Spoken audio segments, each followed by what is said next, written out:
各位网友，大家好，今天是2020年6月18号，星期四，欢迎大家参加王健每日观察直播2的节目。我们今天的题目是川普戏剧性的转变和中美变局。我们这个题目呢，今天主要还是讲中美关系啊，中美关系。那么当然，这里面核心的问题是谁？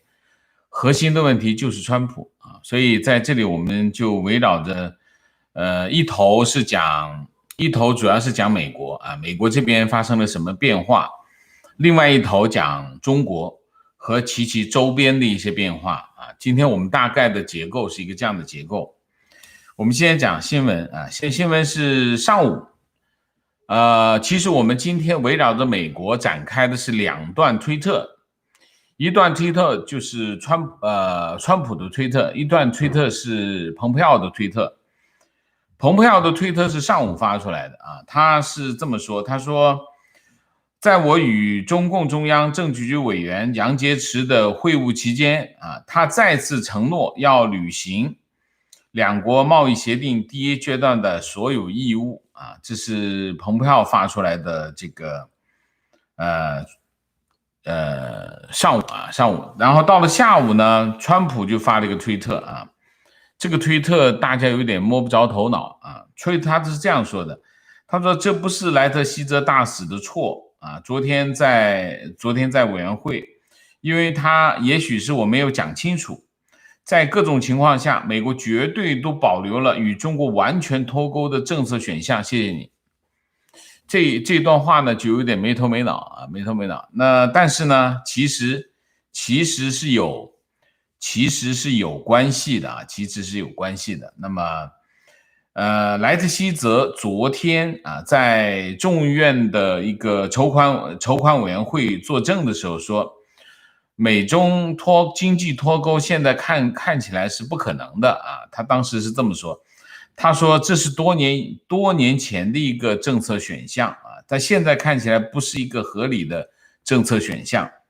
他还在听证会上说中美之间有一个很好的贸易协议啊，所有迹象都表明中国会信守这个协议。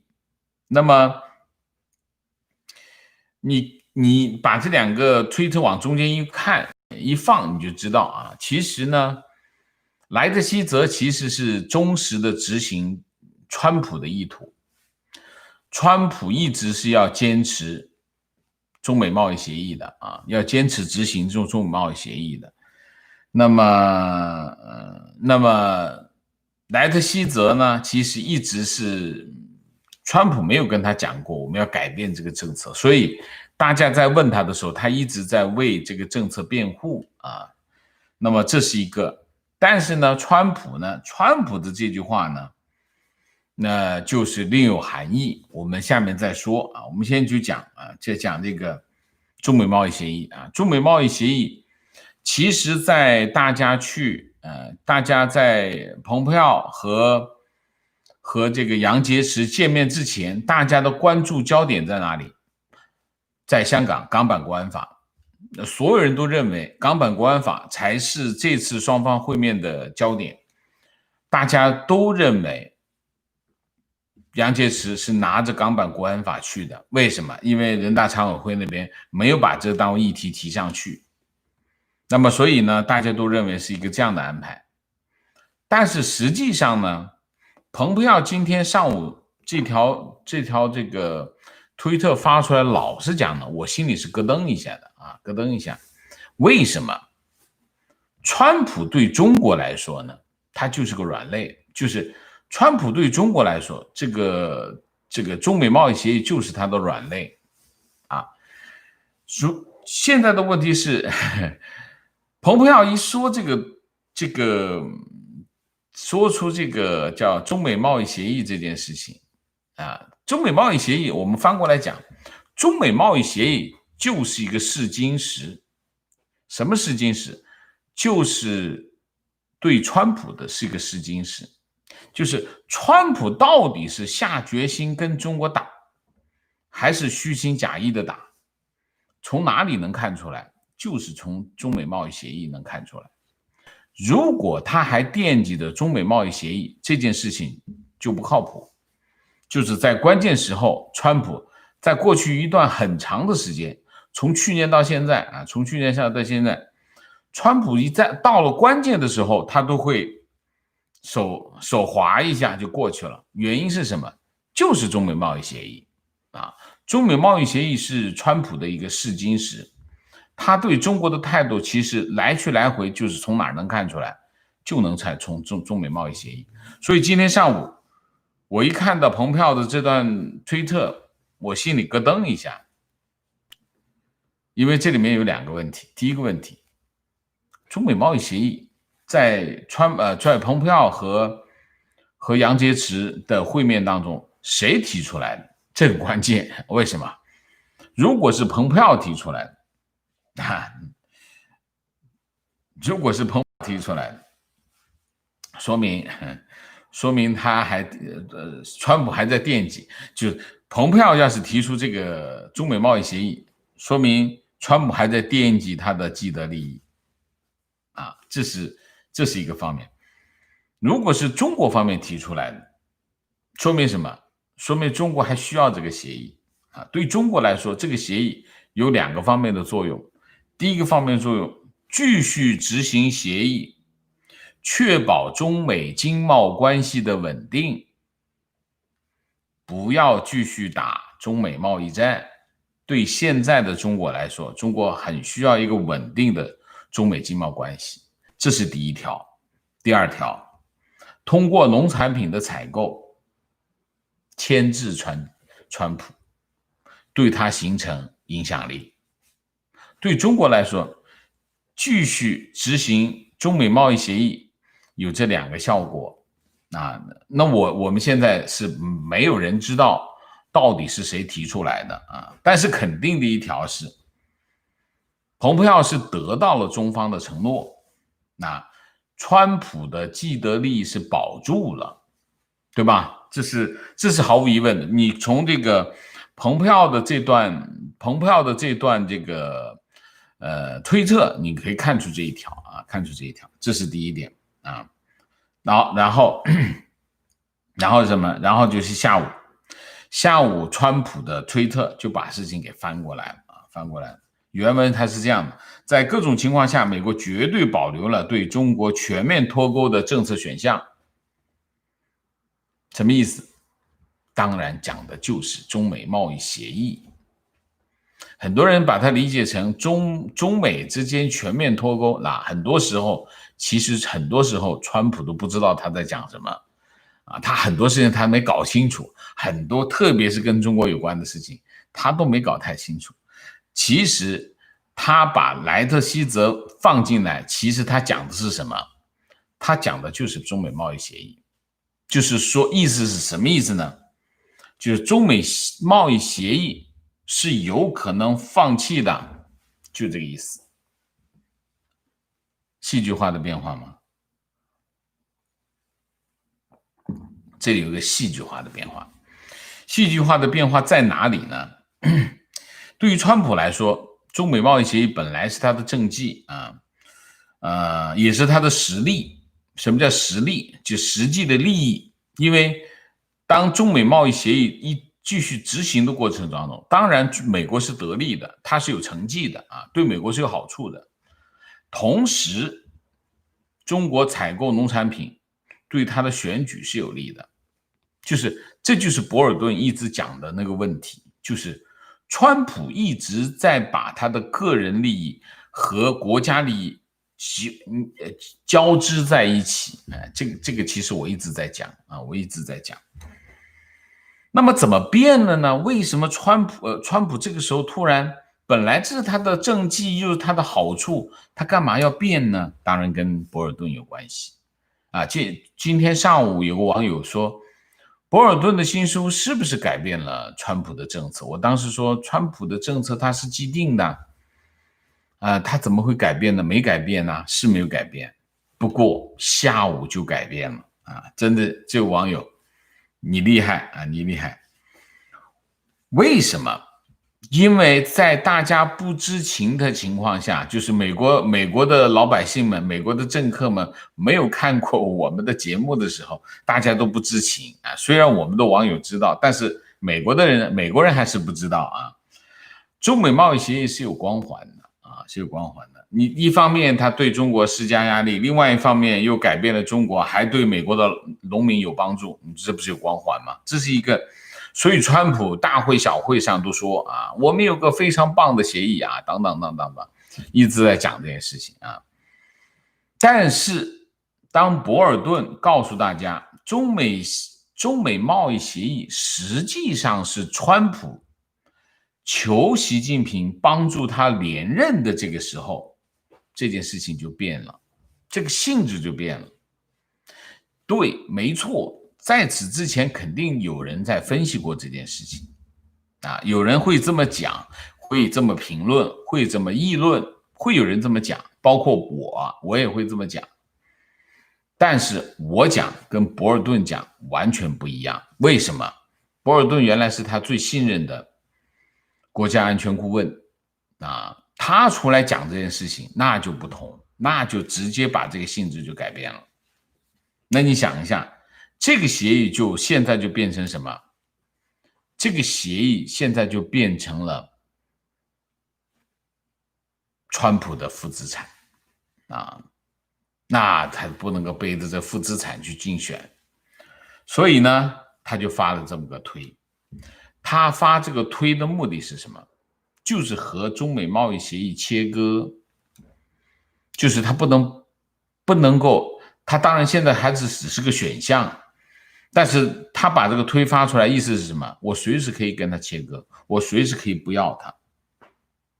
那么从现在开始，中美贸易协议就出现了变数，所以我估计现在白宫里面的他的团队那就人仰马翻啊，在做各种各样的准备啊、预期啊，各种各样的，那就人仰马翻啊。现在是一个这样的情况。那么总的情况来看，川普团队现在应该是在忙博尔顿的问题啊，博尔顿给他们带来很大的麻烦啊。那么，但是这里面有一个非常重大的改变，就是我之前刚才讲的这个博尔顿，川普他就必须非常重的向中国开火，为什么？他就要向公众撇清博尔顿对他的指控。当然，这里面就包括什么呢？包括中美贸易协议。所以也就是说，博尔顿不在白宫的时候，影响了白宫的政策，比他在白宫的时候更管用。大家想是不是这回事？就这么回事啊。好，与此同时，我相信美国开始对中国的各个手金都在路上了啊，都在路上呢。当然，我估计啊，我认为，在这个阶段，美国针对中国的各种手段会集中在香港，所以以香港为中心展开啊，这样包括之前说的阻止资金的进出香港，包括对中国高官、香港高官的制裁。等等啊，这些措施都会出来，应该很快就会出来。但是到底什么时候出来，什么时候出什么样的政策，我不知道，我不是白宫团队，所以我不清楚。但我只能是评估，我认为白宫对华的各种措施手段很快就会出来，而且出手应该都是很重的那种，不是那种轻描淡写的。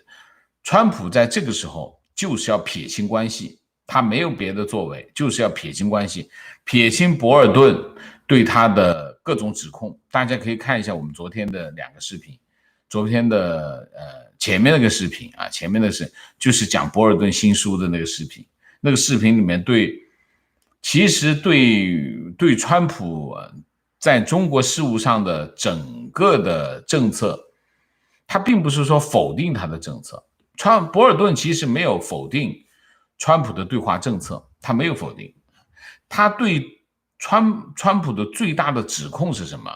其实最有杀伤力的指控，并不是他的对华政策，而是川普把他的个人利益和国家利益纠缠在一起，就是他的连任啊，这是博尔顿最大的指控，也是最有杀伤力的地方。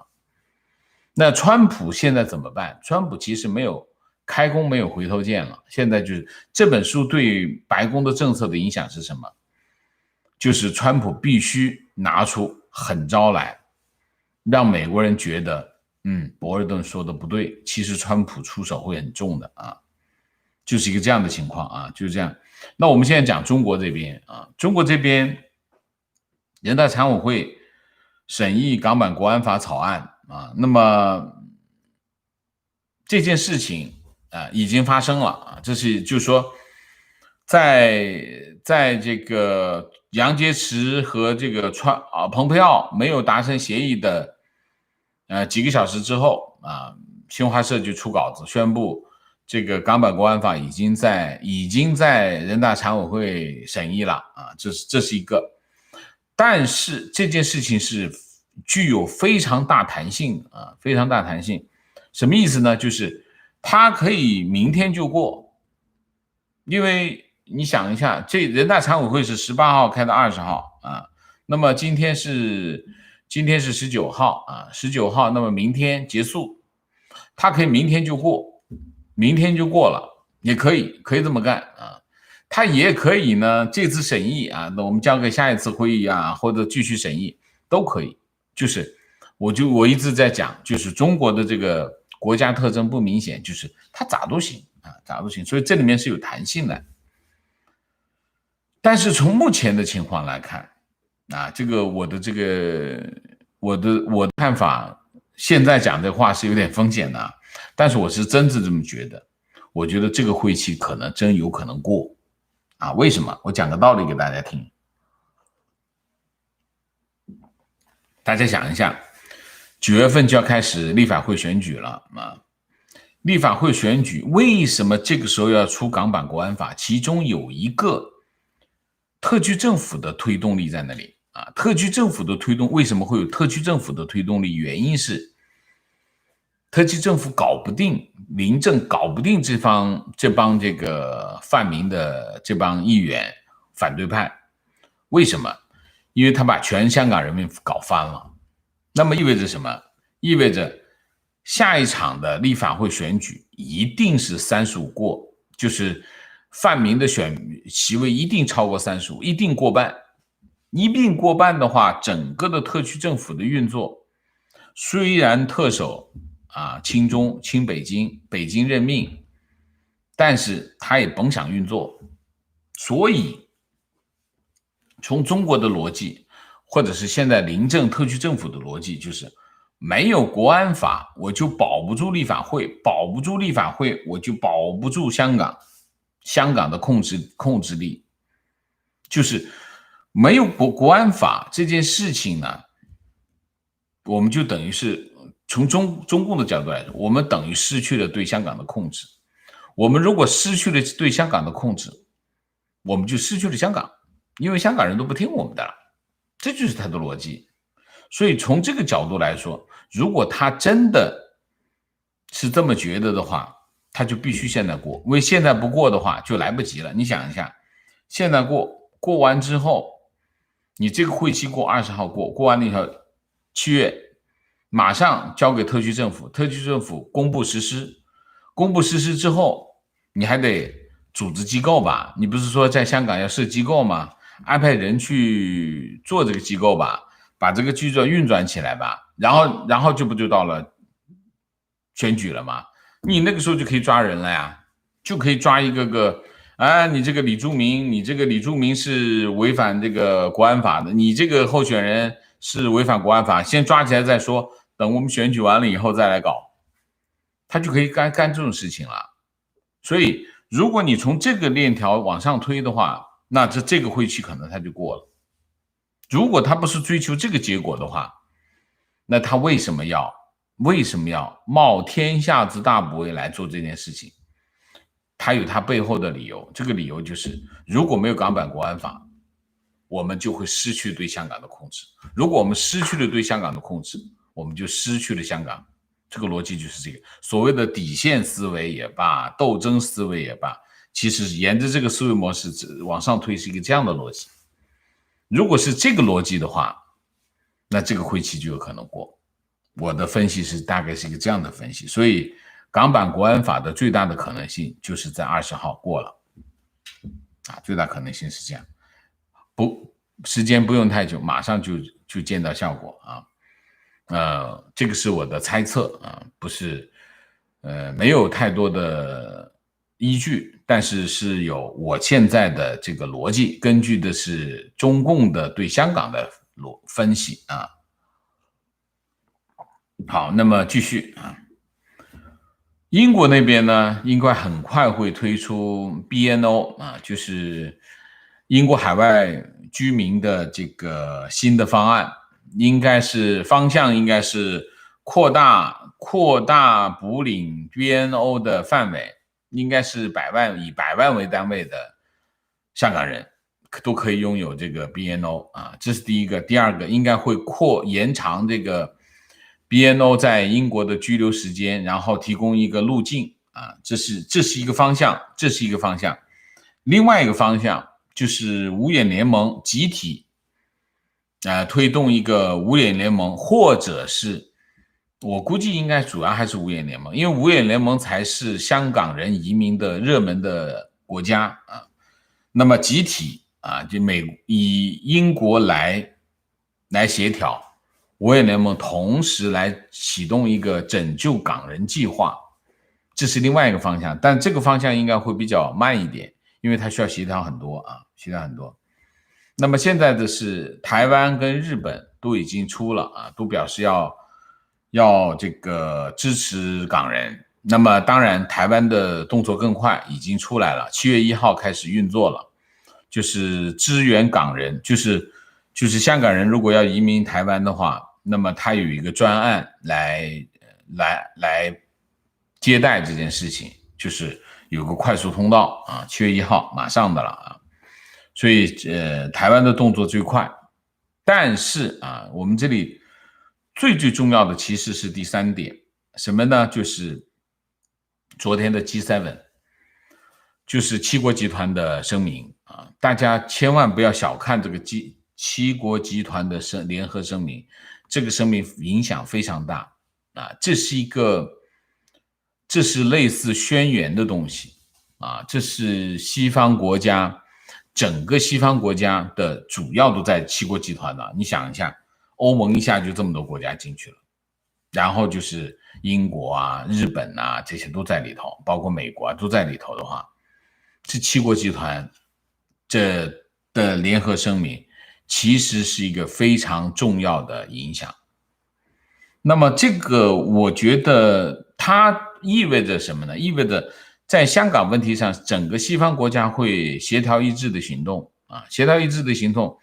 如果美国再出来牵头的话，它有可能会对中国采取非常严厉的手段这个严厉手段类似什么呢？类似制裁之类的手段。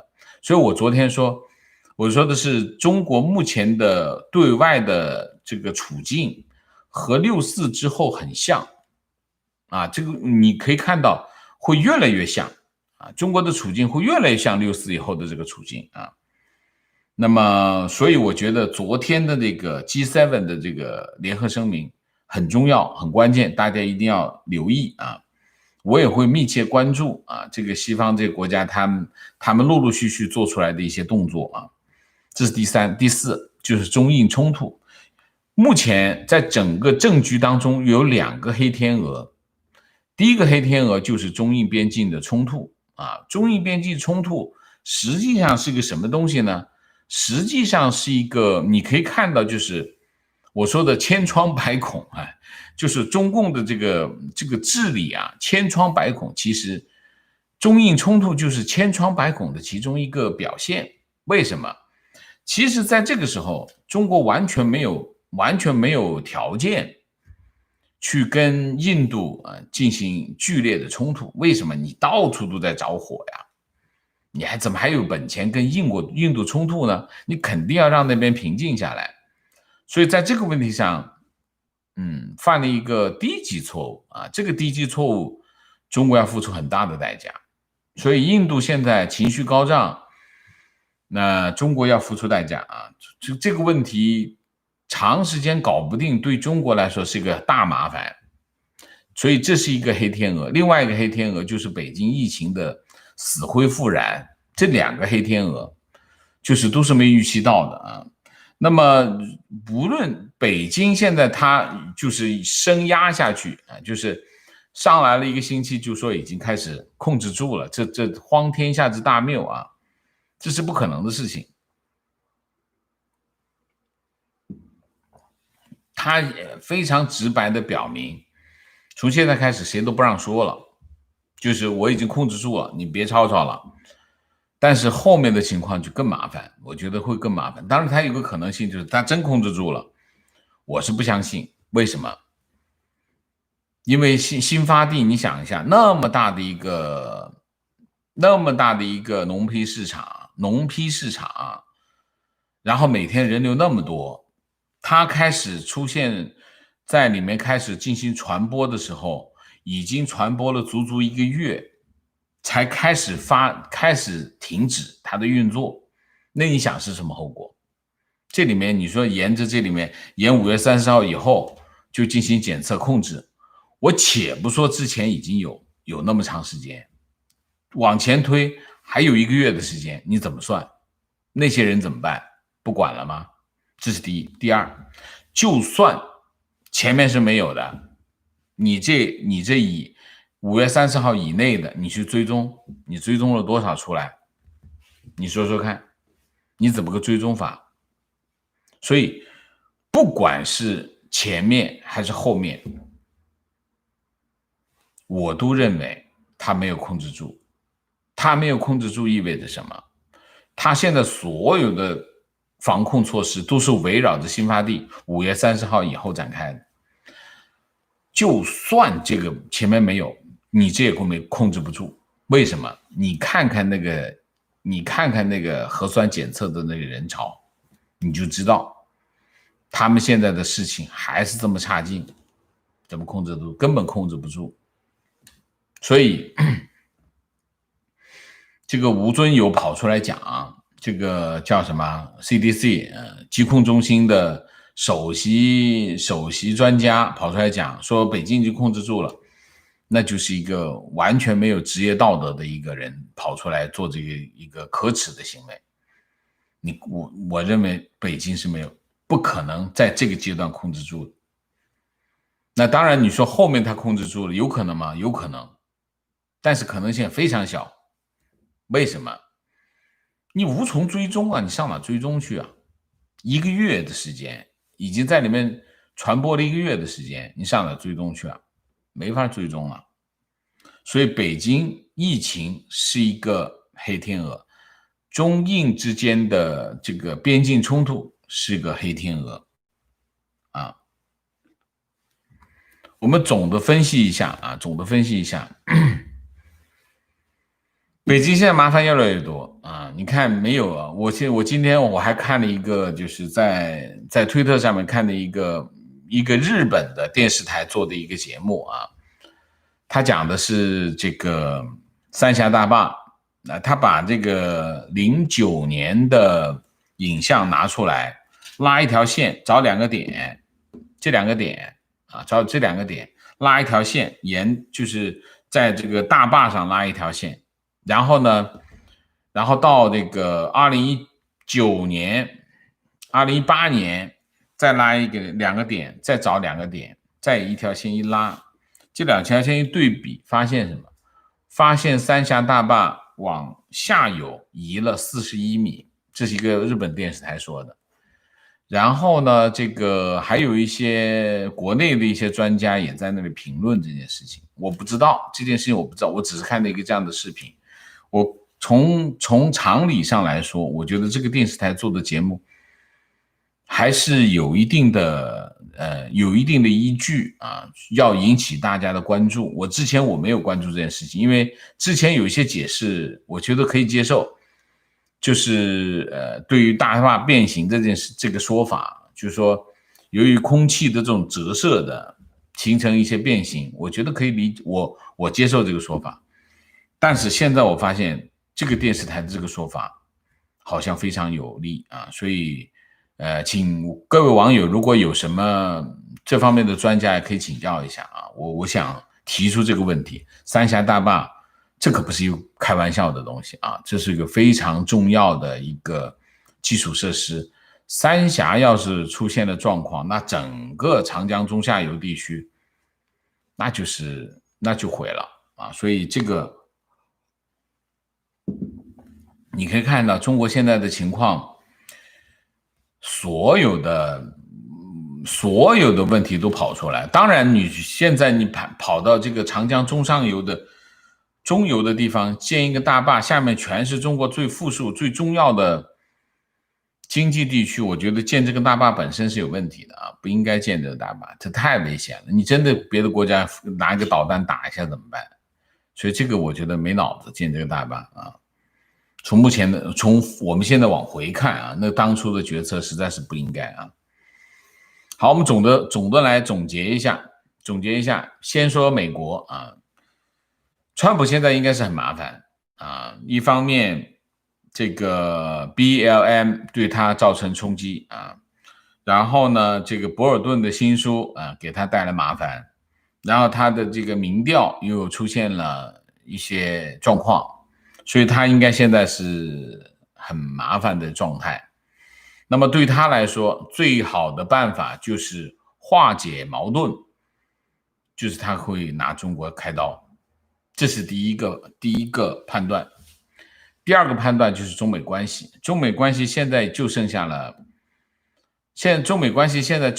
中美贸易协议啊。中美贸易协议从杨洁篪的态度来看，那么中美双方现在的是，对于美国来说，我认为川普已经对中美贸易协议这件事情心存忌惮，叫心存忌惮。那么这件事情可能就整个的形势就翻过来了，翻过来什么呢？就是中国对中美贸易协议的需求比美国这边更强烈了，所以中美贸易协议本身就很难对川普或者是对白宫形成战略牵制了。这件事情已经，我觉得这件事情已经过去了，可以放到边上啊，就是说中国已经没办法拿这件事情来影响川普了，这是一个重大的改变。我认为川普一直在中美关系的问题上他是有问题的，我一直讲他是有问题的啊。那么现在应该他没什么想法了，他不应该有任何的想法，他再有任何想法他会非常的麻烦啊，非常麻烦。所以总的形势就在朝着这个方向发展。那么就像我们之前说的啊，我们现在看到的全部都是历史，历史的关键时刻就是现在，所以很快会发生一系列的事情啊。好吧，那我们今天的主题就是这样啊。那么整体的中美关系就已经现在已经没什么怎么说啊，已经没什么战略缓冲地带了。没有战略缓冲地带，就是剩下的就是短兵相接了啊，就是要开打的了啊。那么这就是中美关系现在的态势，基本上就这样子啊。好吧，那我们今天的主题就到这里，我们下面就进入互动啊。进入互动之前，例行公事，请大家点赞，请新来的网友订阅。请大家加入我的会员，支持我们做更好的节目，做更好的自己。今天点赞很少，麻烦你点一个赞 ，OK， 好吧。好，那么我们现在进入互动啊。进入互动之后呢，请大家不要聊天啊，3个情况、问题、观点，好吗 ？OK， 我们就进入互动啊。好，明谢一下。东野主任，谢谢 Daniel 梁，谢谢 Leo 刘，谢谢 Mike 朱，谢谢周凯，谢谢张涛，谢谢王老师。现在你看到的是什么？脑子进水的政府了吧？现在您看到什么是脑子进水的政府了吧？OK 好吧。张涛，谢谢关于人道主义，不仅是美国政府的责任，同时也是所有文明政府的责任，因为这是人类文明进步的重要组成部分。这是何来此一说呢？陈床，谢谢贝拉瑞，谢谢闪电233，谢谢又赶上王老师直播王老师加油。好的，谢谢。观点，一句话，博尔顿一本书可以影响白宫的政策转变，侧面体现了言论出版自由和信息透明对权力的监督。非常对，非常对，这个话非常好。观点，我认为从博尔顿新书的部分内容，结合疫情初期川普对中国控制情况的赞许，很大程度上说明了民主体制能够倒逼政府决策总统决策这个事实。人非圣贤，不能要求所有的领袖都是圣人，但是纠错机制可以让他做出有利于普罗大众的选择。就算他个人的动机出于愚廉，他也可能通过讨好去做大多数人民希望看到的选择。美国总统是一个民权赋予的总统地位，我觉得这个观点是对的是对的但是怎么说呢？还是不要逼吧，最好是选一个靠谱的总统，好吗？请问王老师，在现在的形势下，香港最好的结果是什么？国安法已经箭在弦上，不得不发。难道香港从此就失去自由？你觉得呢？你还对港版国安法有什么幻想吗？我觉得不能有什么幻想。香港人有2个选择，第一个选择离开那么有老有小。那么离开，我觉得是一个合理的安排离开，我觉得有一些有条件的香港的网友可以离开，这是第一个选择。第二个选择，如果你不离开，一定要抗争。除了这2个选择，没有其他的选择，真的是这样。情况刚看到1小时前，澳洲新闻突发，总理宣布澳洲各级政府、私人公司等重要部门受到大规模国家性黑客攻击、袭击和针对，要大家做好准备。这是开始多线战场了吗？这是一个非常特别的情况因为前天吧，美国所有的移动电话公司都受到网络 DDoS 攻击那么澳洲现在宣布这个大规模国家性黑客国家性前天还是大前天我忘记了发生的这个移动网络攻击也肯定是国家规模的攻击吧，是不是？所以这个问题这个有蹊跷坐标台湾，只要是民主国家都应该支持香港。虽然听到很多人嘲笑说没有办法的香港人才会移民到台湾，但是我觉得最重要的是支持香港民主的意义，让他们知道他们不孤单是最重要的。我不知道谁在嘲笑这件事情谁嘲笑这个事情？我觉得他日君体也相逢，千万不要嘲笑别人，好吗？提问：你好，王老师，请问杨鹏谈崩，朝韩局势会怎么走？朝韩局势我觉得已经没有意义了，因为实际上你看这次朝鲜做了一个很极端的行为，就是把开城的那个朝韩大楼给炸了，用炸毁的这个形式来表达这种极端的行为。但是其实你看美国完全没反应，不管他，根本不理他，没有做，就是把这个制裁延长1年，就是这样而已。没有，他对美国已经失去了牵制作用。这里面有一个非常重要的影响是什么？就是关于核扩散的问题。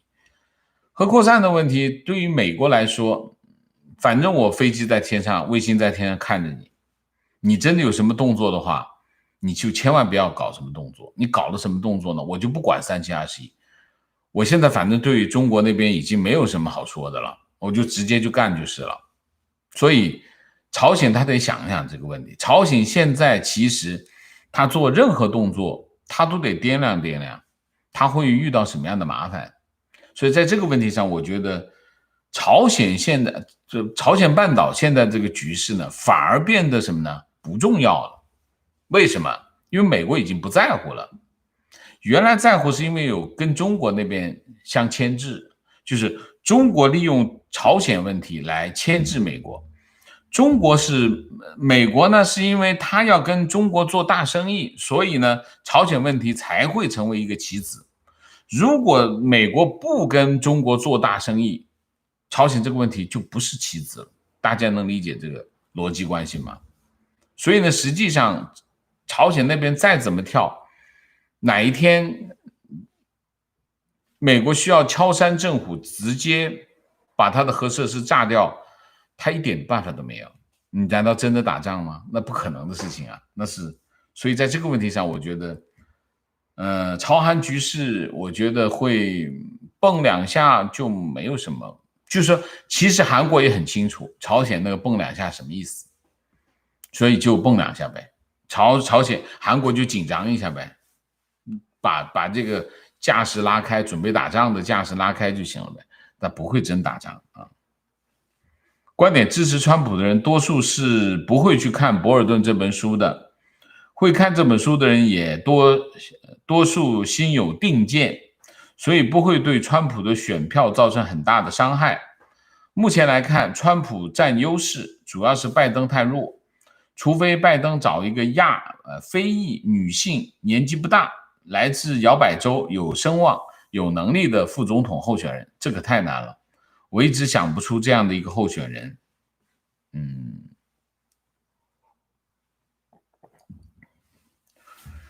如果博尔顿这本书对川普的选情没有影响的话，你想一下，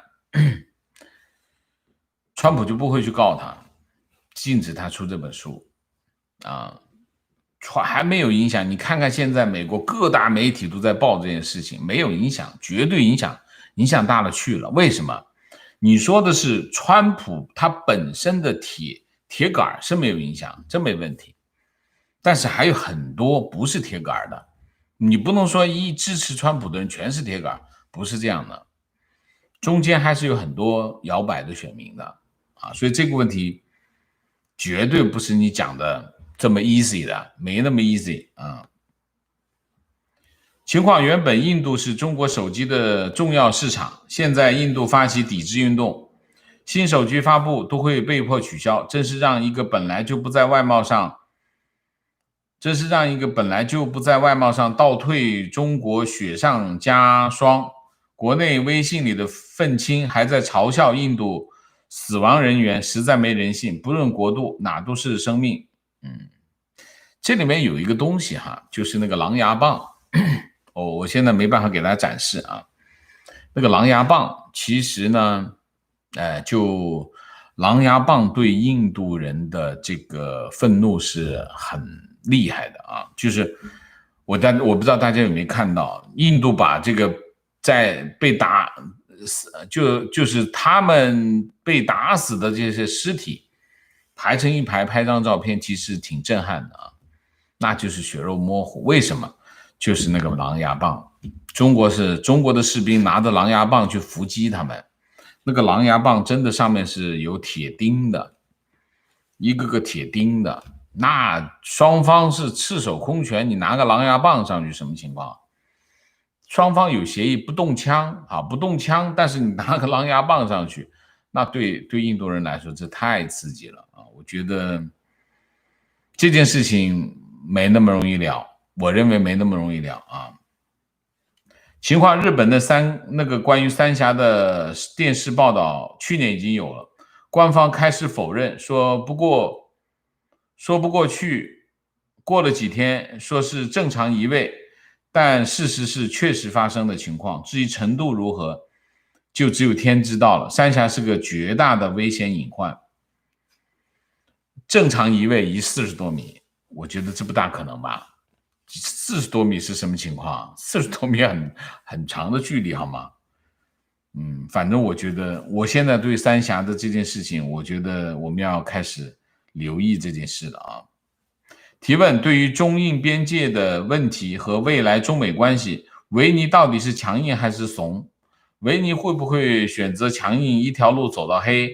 就像贸易战明知不可为，偏偏为之。陕西老农民又憨又硬，担心他在一堆选择里选出最坏的选择。你很担心吗？我不担心，他一定会选最坏的选择，我一点都不担心，保证选的是最坏的选择。同意王舍说的中印边界冲突是黑天鹅，这是北京意料之外的。我猜测是军中反习派故意在这里制造，不是反习派制造麻烦，根本就是我就说千疮百孔，就是部队里面其实还是那些下级军官，就是任意妄为任意妄为就去伏击，本来按照协议是要撤下来的，双方各自撤离接触，双方各自后退。6月6号达成的协议是双方各自后退，结果中间还是有摩擦，然后下级军官带着这些士兵上去袭击他们是这样的问题。跟这个反西派故意制造麻烦，那多麻烦！你想一下，反西派他肯定不是军人吧？你得把那个指令从北京那边一直传递到西藏的边疆的某一个人，你怎么传递过去的？谁来传递啊？谁来指挥啊？你这想多了啊！提问：这种网络攻击的目的是什么？是威胁还是有实际的情报价值？我不知道，也许是演习吧。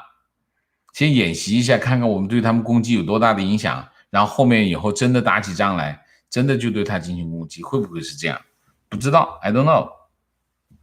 分享：从10几年前的毛左脑残粉，到今天王老师的忠实观众，其转变起点是因为自身经济利益受到侵害，从而开始对谎言思考，渐渐认清了 CCP 的手段，编织谎言制造恐惧混淆视听，创造假想敌，灌输全民总有刁民想害朕的底线思维。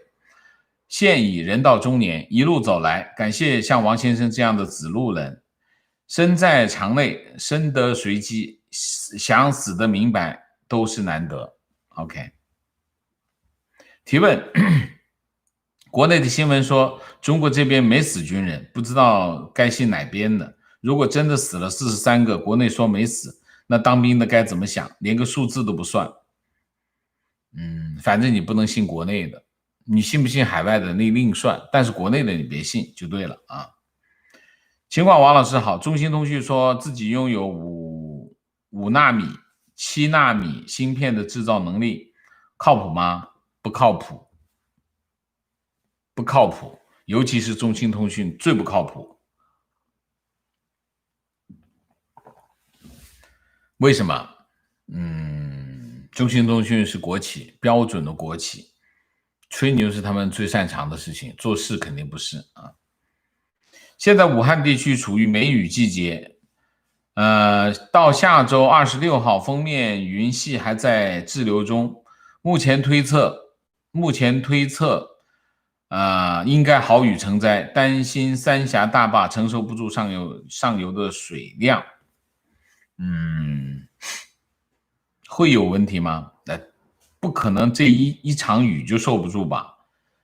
那是三峡大坝，那什么情况？我觉得不大可能吧。观点：任何一届美国总统都想连任，川普也想连任，没有错，不能说因为个人的私利。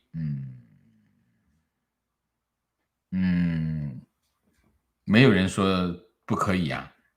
那大家的认为，博尔顿的看法是什么？博尔顿的看法是，川普的行为最大的问题是什么？他追求连任没有问题，他是把他个人的利益和国家利益交织在一起，没有分开啊。所以这件事情问题在这里啊，问题在这里。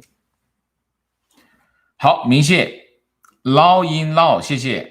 张晶，谢谢。Sophie 宋，谢谢。我妈督促我点赞加买咖啡，好的，谢谢。Wesley 金，谢谢，谢谢老师，我来交学费，谢谢。王国平，谢谢。王国平，谢谢。张涛，谢谢。和一个不遵守国际协议的国家签贸易协议，是不是也是一种讽刺？所以川普再宣扬，无疑是给自己抹黑。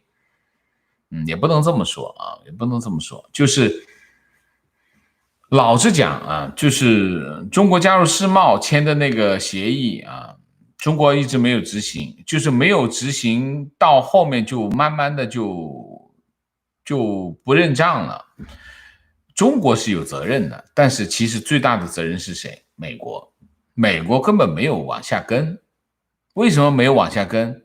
是美国贸易代表办公室没有做工作吗？不是的，是美国总统不想干这件事情。美国贸易代表办公室每个季度都会给美国总统一个报告的，所以这个他们工作是在做，但是美国总统就是不想干这件事情，所以中国有责任，美国也有责任啊。Very TI， 谢谢张涛，谢谢。因为昨天直播中有听到网友说，美国对其他地区的危害人道主义的事务没有义务，所以我发一个自己的观点。OK， 我明白了。